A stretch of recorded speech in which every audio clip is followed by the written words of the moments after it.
Memories are a weird thing. Sometimes, a specific part of your childhood, no matter how vivid it seemed at the time, will be locked away in the deepest, darkest corners of your subconscious. Until, one day, right when you're not expecting it, your brain will decide to release that memory from its prison, flooding your mind with a bizarre incident that you will either be happy about revisiting or wish you could shut it away back where it came from. In my case, this recently happened to me with the Furry Gang, a local kids show I watched as a young child back in the early 90s. You can Google the title if you want to, but don't expect to find anything. The show is so obscure that there is no Wikipedia or IMDb page.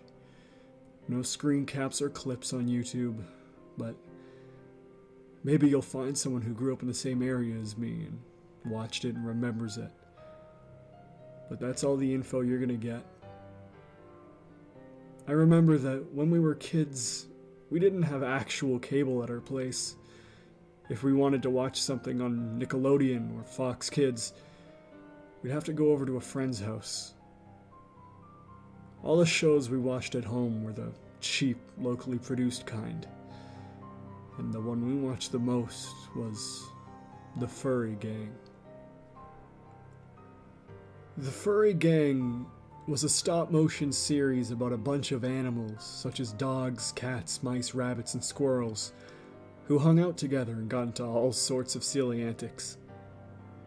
Thinking back to it, the actual animation was pretty shitty, making Gumby look like the Nightmare Before Christmas, and the puppets were pure nightmare fuel, looking like the animators had used actual, dead taxidermied animals. But we watched it anyway, simply because there was nothing else available at the time.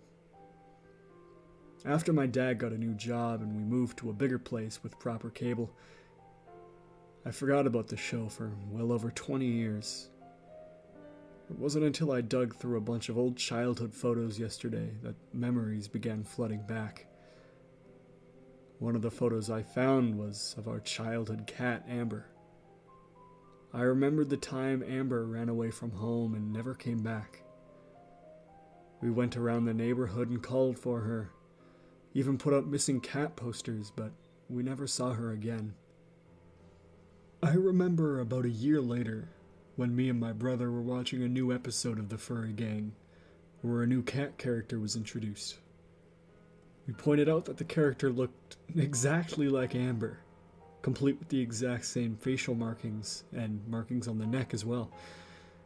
We joked that Amber had got tired of living here and decided to take up acting instead.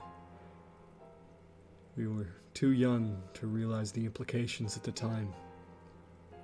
Now that I'm older, I can draw the logical conclusion. Why the animals on the show looked so realistic. And why one of the characters looked identical to our missing cat. Now that I remember the Furry Gang, I just wish I could forget it again.